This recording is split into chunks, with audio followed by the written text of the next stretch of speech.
executive development, and providing business solutions. Ted has turned his wisdom into the book that is here before you called Develop, 7 Practical Tools to Take Charge of Your Career. He speaks frequently on topics including managing your career, executive presence, driving business results, leadership, creativity, and innovation. Ted has a bachelor's degree in economics from Dartmouth and a master's degree from the School of Business at Duke. So please join me in welcoming Mr. Ted Fleming. Hello, hi everybody. Welcome to part 2. Appreciate it. So today we're going to talk a lot about what works, what I found works for women and people of color. I've found over the last 30 years. And so we're going to talk today about a mindset. Then we're going to talk about breaking the actual barriers, and I'm going to share some situations. And then I'm also going to talk about solutions or ways to sidestep this and power through to get what you want. Then I'll leave some time for questions and answers, and we'll go from there. So here, this is my fancy picture I told you last night I paid all this money for, so that's it. I have to pause on this for a minute. I enjoyed tennis, squash, and music. And we had a good time last night, so I appreciate that. So let's get right into it. So the first thing here is I want everyone to adopt the right mindset. Now, I am hoping that this entire presentation in a few years will seem unneeded, unimportant, archaic. But the reality is many people do face some extra barriers in their career, and it's better if you know about them early and how to deal with them. So first, the mindset shift. I want you to look at the person on the left-hand side. Think of them walking through on a trail, and she is just being covered with mosquitoes. And they can be so annoying, those mosquitoes. And what you see is she's trying to swat those mosquitoes and her face is all grimace.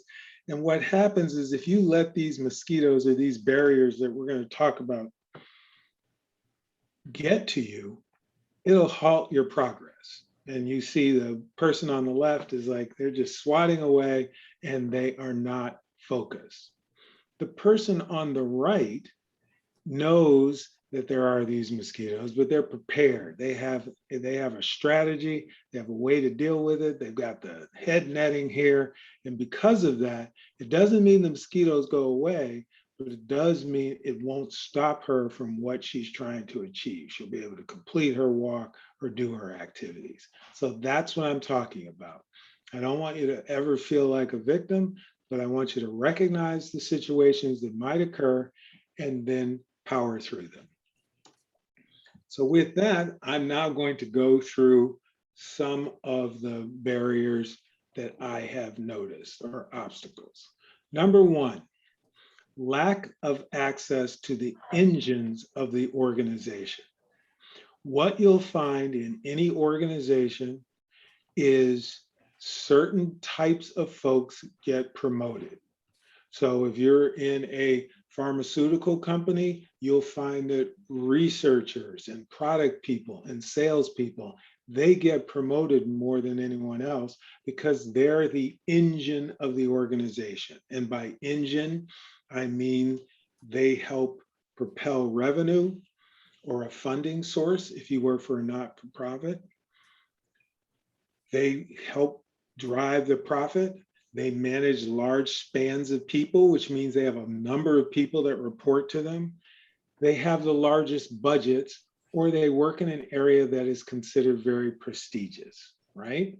So on a university campus, professors would be an engine of the organization, right? They have a lot of influence. People that are in charge of development would have a lot of influence. So that's what I'm talking about when I mean the engines of the organization. And so one of the things you want to do in your career is make sure that you get access to that engine, making sure that when you have a job, it's in one of those focus areas. I also, just so you're aware, have the chat open. So if you have questions, you can put them in the chat. So you guys know me. For those that were there last night, you know I'm going to have you do stuff. So I'm now in your workbook on page 2. And I know you're students, but I want you to identify a particular company or a particular industry that you're interested in. And I want you to have that in mind.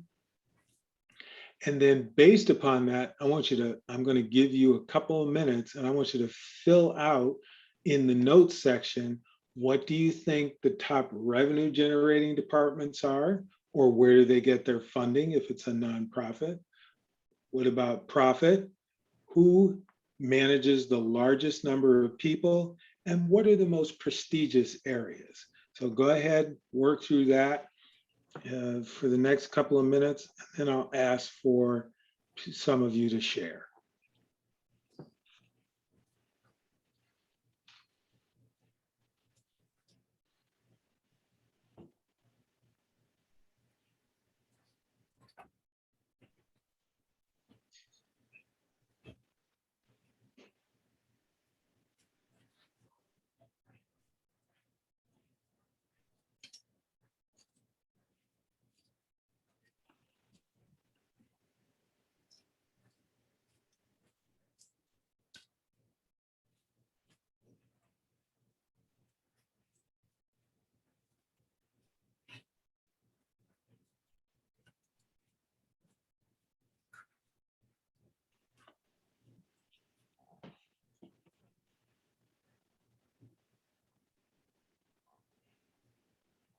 About 30 more seconds.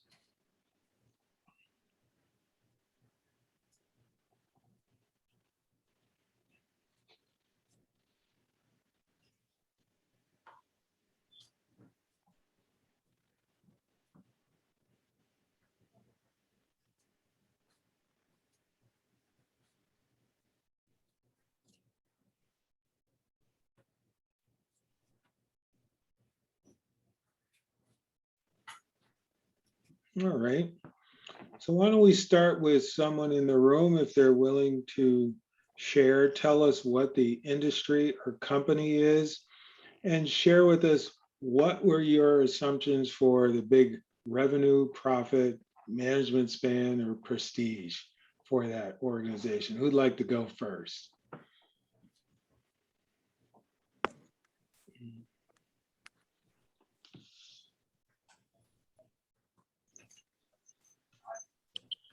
All right, go ahead. I don't have everything. I'm still thinking about it. But the field that I chose was arts management. And at least I do know one of the top revenue sources is grants, and then also they have like a development department. And then profit that they may generate, I guess like through patrons, so like a concert, so maybe sales. And I didn't get all the way down. That's kind of rough. No, that is perfect. Thanks for that. So if you think about that arts management, what you are doing is you're doing exactly right. Who's the development? Who does those large donors, right? So who does that? Who writes the grants so that you can get stuff from the foundation? So you're doing that right. And then if you're doing arts management, you also ask yourself, who has the largest staff? You know, is it the volunteer staff or is it the paid staff? And what are the most admired areas? You also want to look to that. So yeah, no, that's a great job. How about someone in the chat? You want to either, I don't know if you either come off mute or you can write it in the chat. Let's see. How about, who wants to share? Share in the chat for folks. Look, otherwise I'll call on somebody. I'm happy to do that. Can you guys hear me? Yes, go ahead. Okay, I can give it a shot. So I chose just like a university because that's what I'm most familiar with. So for sources of revenue, I thought of alumni, grant writers, and then students. For the profit, where 3 profit generating departments, I thought athletics for Lawrence, thinking of Lawrence, again, like alumni relations, and then recruiters.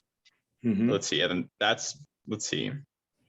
The management span, this I'm less certain about, but I again figured kind of those departments such as like alumni relations and recruiting seem to have the most, professors seem to be doing kind of their own thing organizationally on campus. And then for prestige, I would probably put professors and then maybe like upper levels of administration That's as the most perfect. prestigious. That's perfect. So thank you. So you guys have this concept. So the idea is simply, if we want to make sure that we have access to the engines of the organization, we just have to have that plan and know where it is. Now, who drives the revenue, profit, manages the people, and is prestigious. This doesn't matter so much early in career, but once you're 7 to 10 years out, if you don't have experience in certain areas, it starts to eliminate your ability to apply for certain roles. So that's why we focus on this. Number 2, others making assumptions or decisions on your behalf. So when I say typical situations, that means people make assumptions about the jobs that you want or are qualified for, how clients will react to you, your work hours, and promotions. This is an acute one for women as well as for people of color. So a long time ago, when I was a banker, people would make assumptions about how they felt clients would react to having a Black banker. They'd say, oh, they may not be comfortable with that. And so they might say, well, we'll assign that to someone else. That's people making assumptions or decisions on your behalf. You don't want that. So in this picture, for we men in the room, when we've been accused of mansplaining or talking over women here, and you see the women around and the man with his hand raised, and he's going to tell everyone what's happening. You don't want this to happen. And I found that the best way is you have to speak up proactively and let people know what you want to do. I have been in many rooms as a person in HR where people have said, oh, Bonnie wouldn't want that job. She wouldn't want that promotion. I mean, she's pregnant, or I know she's trying to get pregnant. So therefore, she wouldn't want that added responsibility. It's like, you didn't ask Bonnie that. She might be perfectly happy to assume that more responsibility. She may covet that promotion. All right, so what do we do? The first thing, which I said, is you have to be very clear about what is your aspiration. And so what I have here is a job aspiration statement format, and it's got these parts in it. It's got a time frame, it's got a scope or role, it's got a situation, and it also explains why you are great for a particular job. So what I want you to do now is, on a piece of paper or whatever, I want you to write your own aspiration statement. I have some examples down there. I'll just go through the first one. So by 2022, that's the time frame. I'd like a summer internship. That's the role. With a Fortune 500 company, that's the situation that utilizes my analytical strengths and my experience from my accounting major. If you are able to just come up with that job aspiration statement, you'll be ahead of 80% of the people you compete with. So I'll give you a couple minutes right now. See if you can write your own job aspiration statement.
Okay, you got 30 more seconds.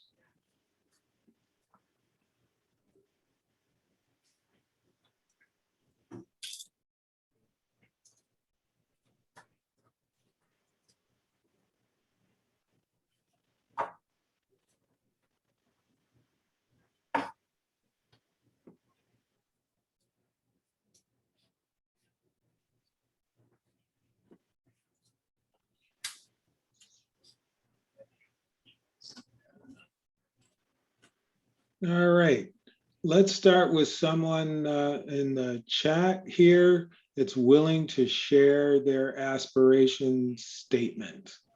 Who's willing to do that? Someone's going to be brave. You can either come off mute or put it in the chat so we can see it. I'll wait a minute before I call on someone. See if I get a volunteer. I can go. Go ahead. For 2022, I want to secure an internship in a Fortune 500 company that allow me to grow in both my financial side, so related to my econ major, and more on a marketing side. Okay, I like it. Thanks very much. To make it even better, you want to say that experience or the knowledge you have from your econ major, but tell them, give them what a strength is. So that's a good statement. To make it even better, you have to tell people, if I have all the econ majors lined up, why are they going to pick you over someone else? Okay, does that make sense? All right. How about someone in the room? You want to try that? Go ahead.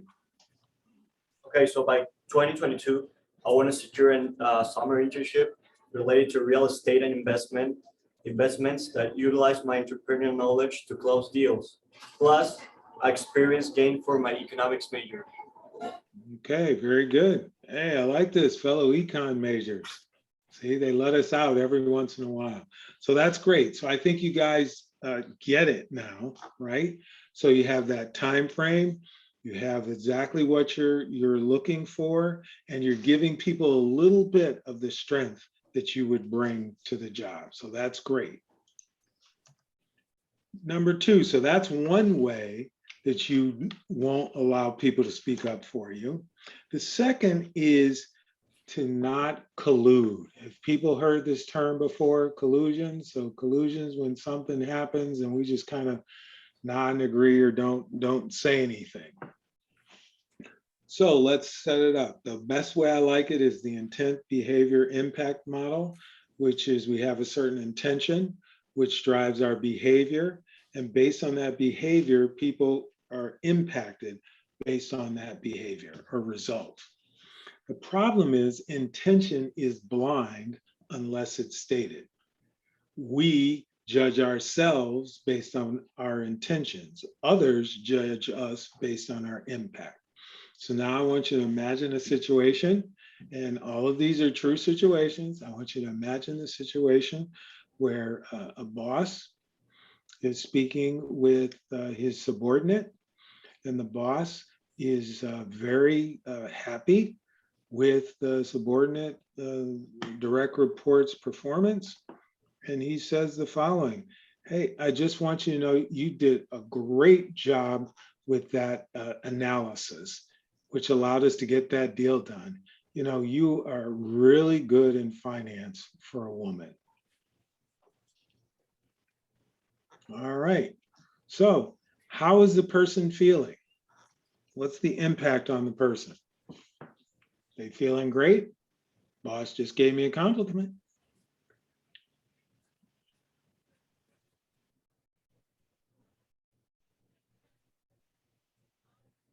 Huh? Well, the compliment, can you hear us? Yep, okay. Well, the compliment was followed by a put down based off of someone's gender. Right. That's great. And someone else had their hand up. I'm learning this new technology here. Oh, that's okay. It's confusing for me. Okay. Yeah, they can see us and there's some on the Zoom as well. Okay. Okay. So someone had their hand raised. Go ahead, off mute and talk. Who was that? Smartaway? Oh, yeah, but they pretty much said it. I think that was a really good way of putting it. Okay, great. So the idea is, now their intention was positive.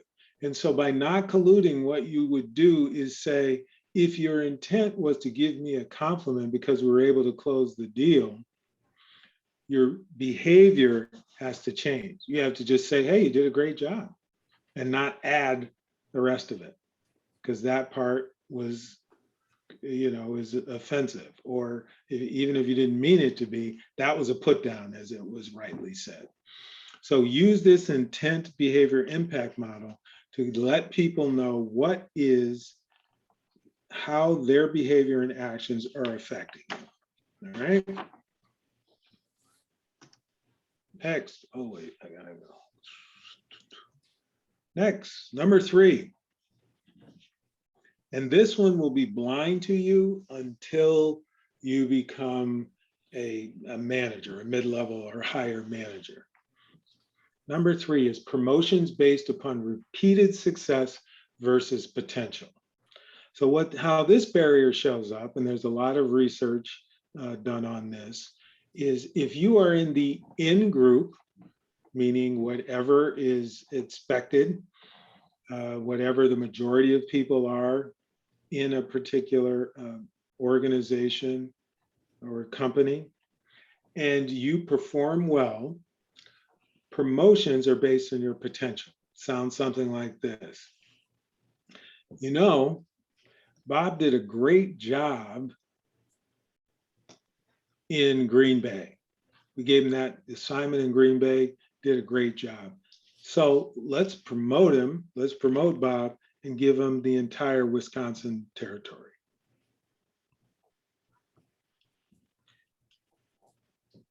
Now imagine instead of Bob, it's, is Sarah, and Sarah is an Asian female. And instead we say, Sarah really did a great job in Green Bay. Really surprised us. She did, that she exceeded all our expectations.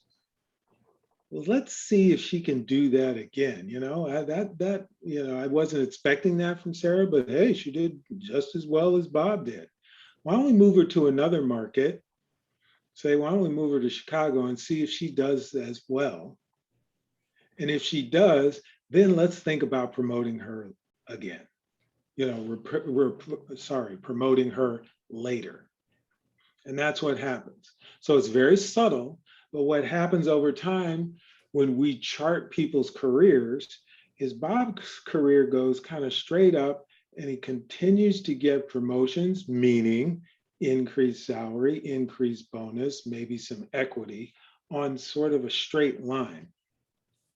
Where Sarah goes up and lateral and then up and then lateral and then lateral and lateral and then up. And when you look at the careers over time, that's what causes the wage disparity over time, because Bob just keeps getting straight up and Sarah gets fits and starts. What this means is the expectation principle, and this is very important. So whatever job that you're applying for, particularly if you're a woman or a person of color, the speed and altitude of your progression is limited by the expectations of your manager and leadership. Therefore, this is true for everyone now, therefore you want to work for an organization that has high expectations for you. That's why a lot of people like leadership development programs or accelerated programs coming out of college, because they're saying, I want to work in a place that already thinks I'm a leader. So that's important. In order to deal with this, I've got one. How does the expectation principle relate to the Peter principle?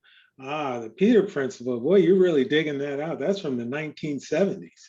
The Peter principle, if you don't know it, says we rise to our highest level of incompetence.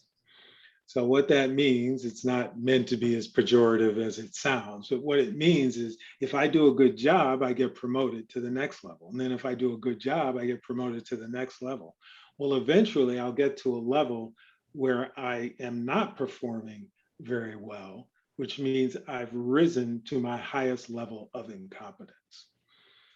In reality, what the Peter Principle, how the Peter Principle plays out is people rise to the level of where they're a mediocre performer or a mixed performer. So it isn't that you have a job and all of a sudden you're terrible at it. What we find is people are good at some things and not good at others. So they just kind of stay right there. So the expectation principle, on the other hand, is do I believe you have the ability to rise up? And what happens is if the people believe that you have a much lower ceiling than you actually do, you'll have to leave the organization and go with another organization to realize that potential. And that happens for many of us. So I hope that helps. So for this one, I want you to think as it applies to everyone, just think of there's an in group and an out group. If you're in the in group, then you can just deal with the stated culture. Just live the purpose, live the values, embody the behaviors, you'll do just fine. So there's two steps. One, understand what does it mean to be in the in group. So if you're working for a pharmaceutical company, the in group are probably engineers and scientists, right? If I'm working for Google, the in group are probably programmers. If I'm working, as a teacher, or I'm working in the arts, the in group are probably the artists or the curators, right? So as long as you're in the in group, you're dealing just with the stated culture. If you're on the out group, so in my case, I'm in HR, but I'm for a very large organization, right? Or, you are the marketing person at Amazon. You might be in the out group. Whenever you're in the out group, you have to deal with the unstated culture, which is what are the assumptions, filters, and biases that people have.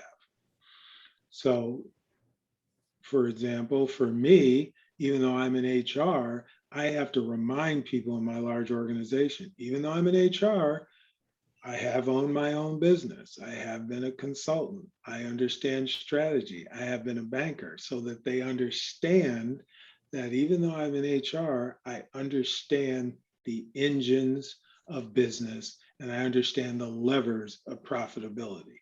That gives me credibility.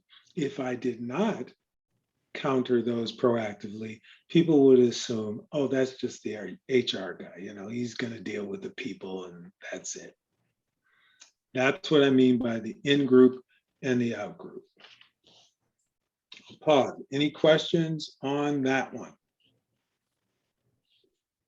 So promotions based on repeated success. You want promotions based on your potential. You do that by letting people know what you're good at and dealing with the culture or people's assumptions if they have negative assumptions about you.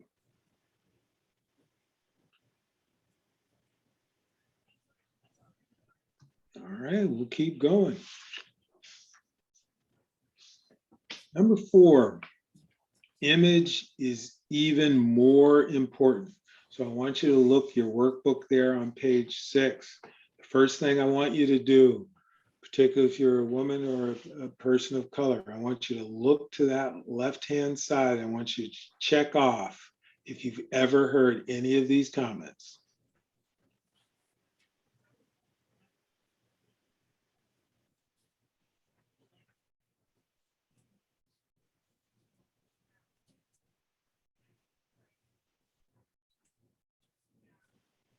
Then in the chat, for those, we'll use the folks on Zoom. For those in the chat, please on Zoom, put in the chat, which one of these have you heard? Which have you heard before? Type that right in the chat, and then I'll share with the in-person group. What have you heard? You heard any of these? Heard in general or heard towards you? In general, because I'm working on two levels. One may be you might have heard it applied to you. The other is you've just heard it in general. Other people say it.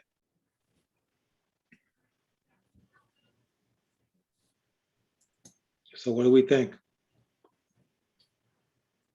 Nice person everyone likes. Yeah, diversity hire. Yeah, they hear the nice person everyone likes. Right. Consensus. All right, so it's good. You guys are hearing some of this. So I always want you to do two things here.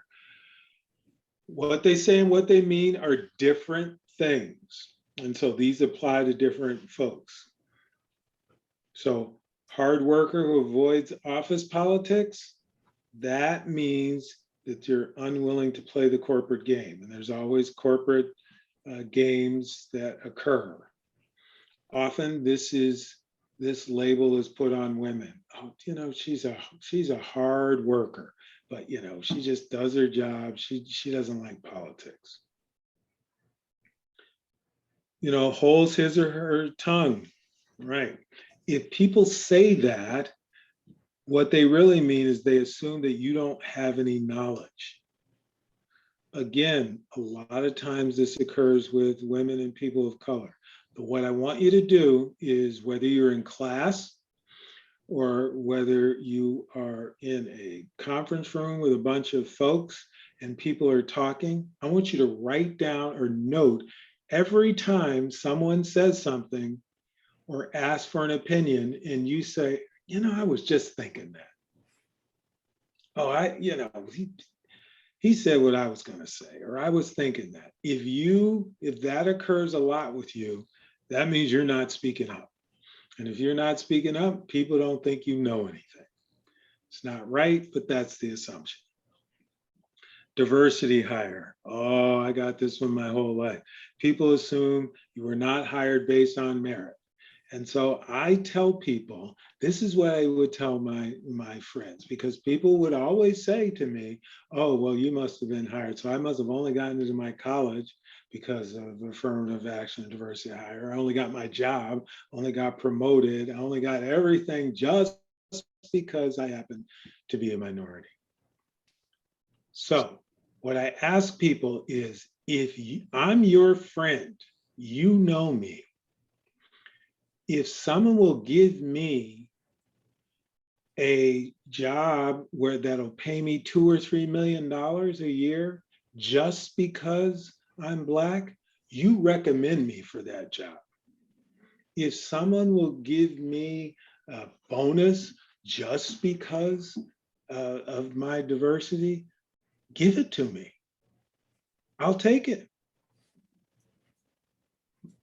I never get a phone call.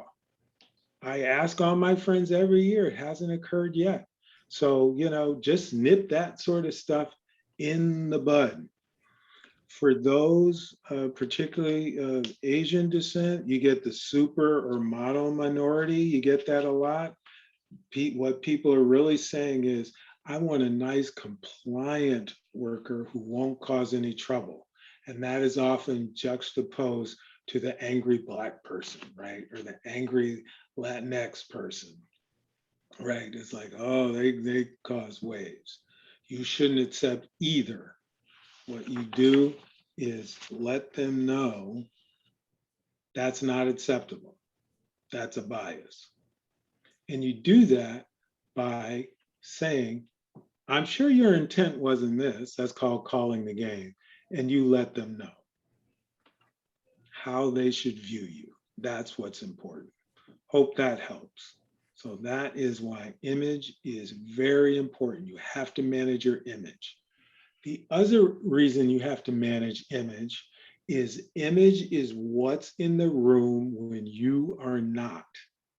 So you are not in the room when you get hired. You are not in the room when you get promoted. You're not in the room when someone assigns you an important project. What is in the room is your image. And so you have to hone your image.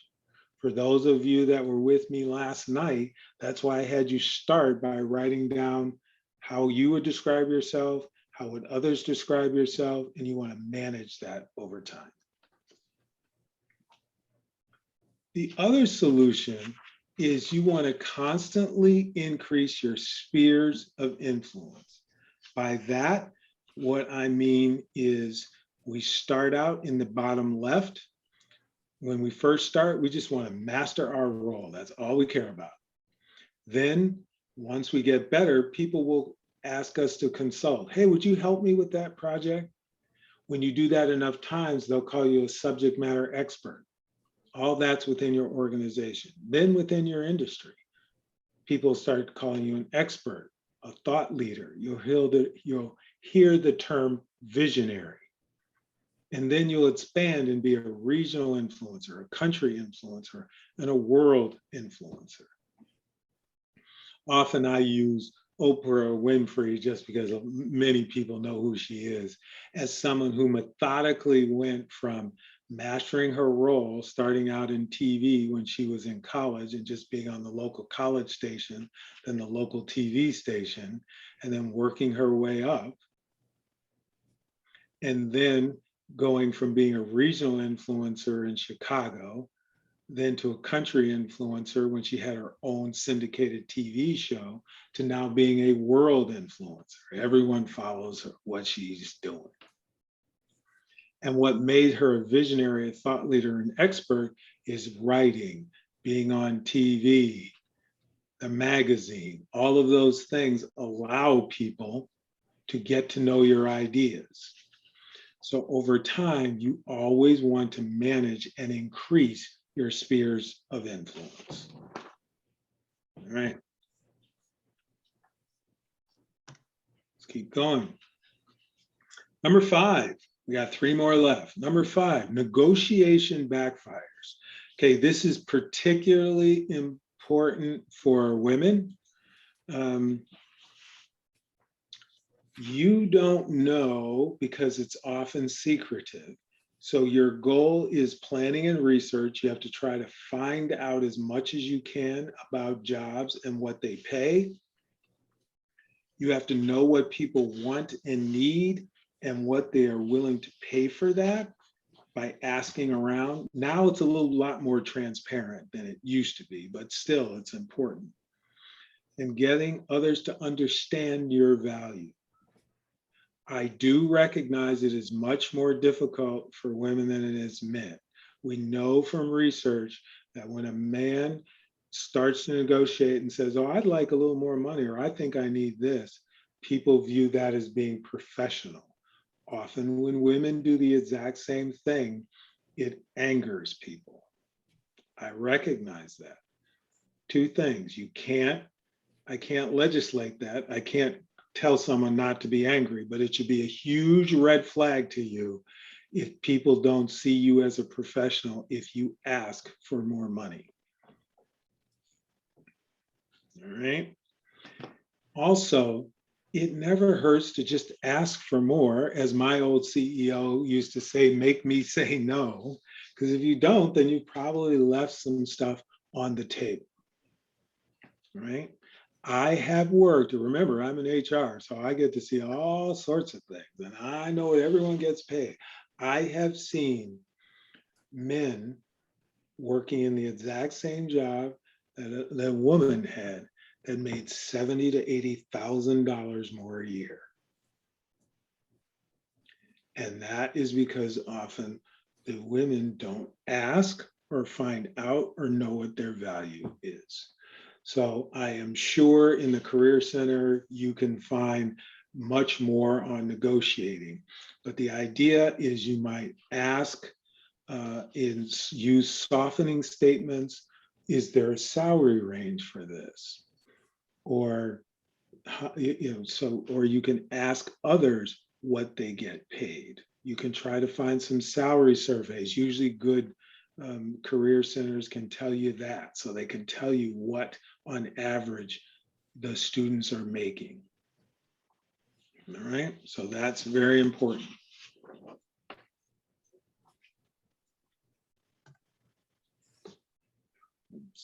There we go. The other thing when you are negotiating, I want you to think like an executive. And by think like an executive, that means most executives are focused on money. How do I make more money? Market share. How do I get more market share? And exposure. How do I reduce risk? So what you want to do is you want to start speaking in terms of your value and how it impacts one of these three areas. And it doesn't matter whether it's for profit or not for profit, right?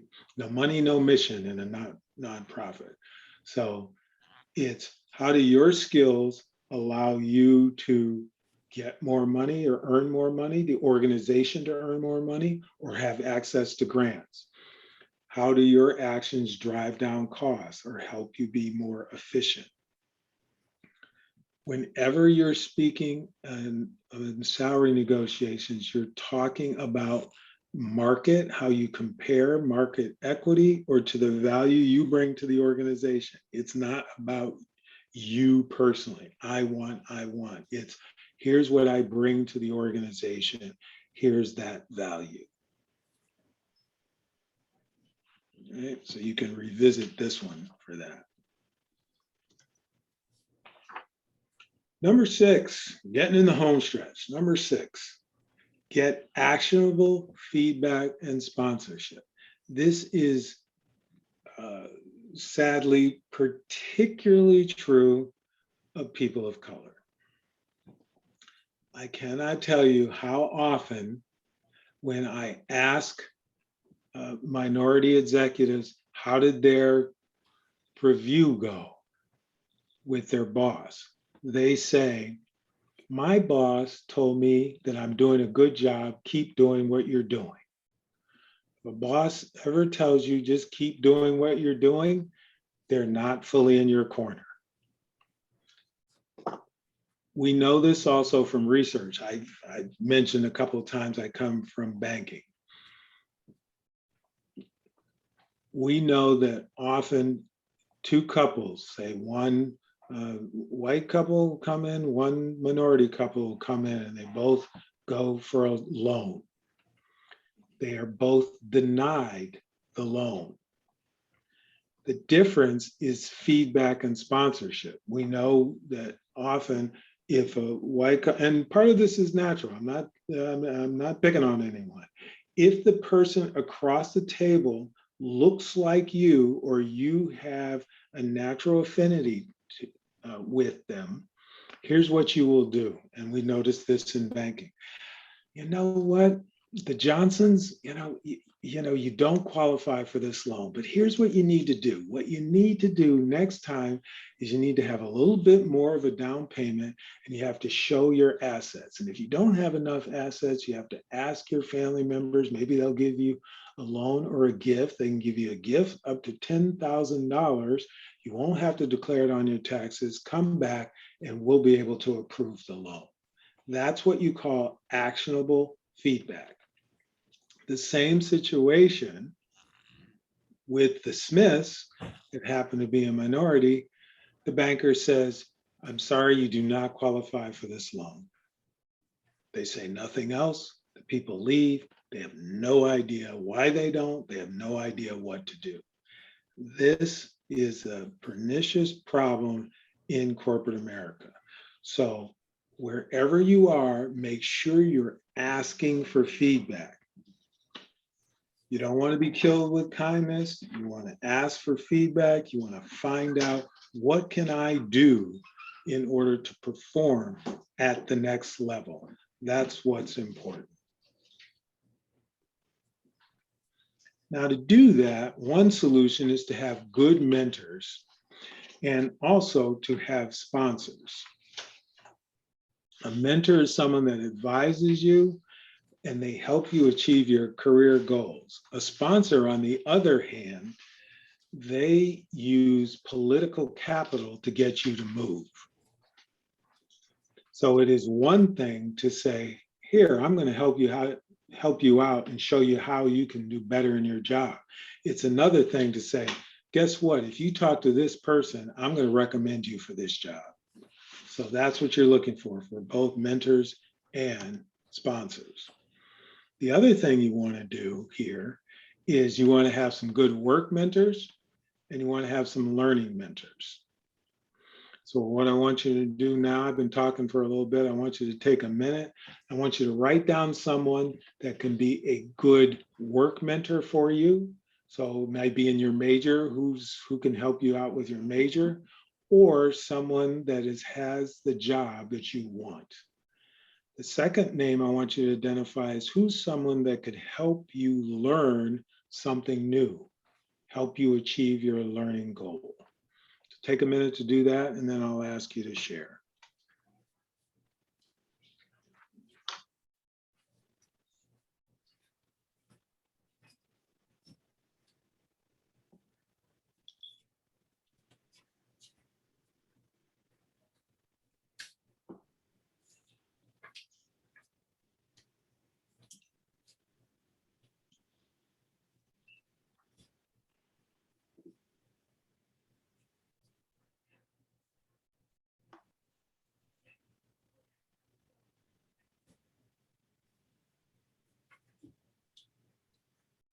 Maybe 30 more seconds.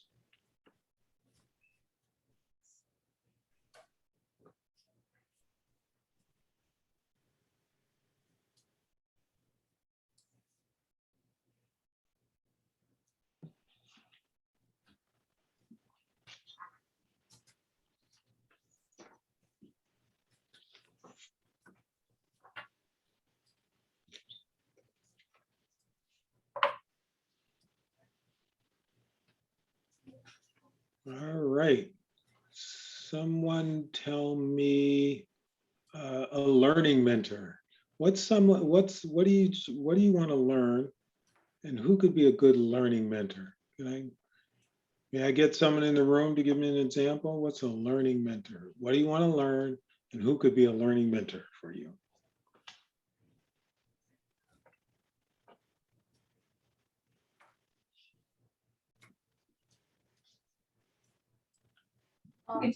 Personally, my learning mentor, I kind of consider, I think he's my like working mentor and a learning mentor for me, because he kind of fulfills both.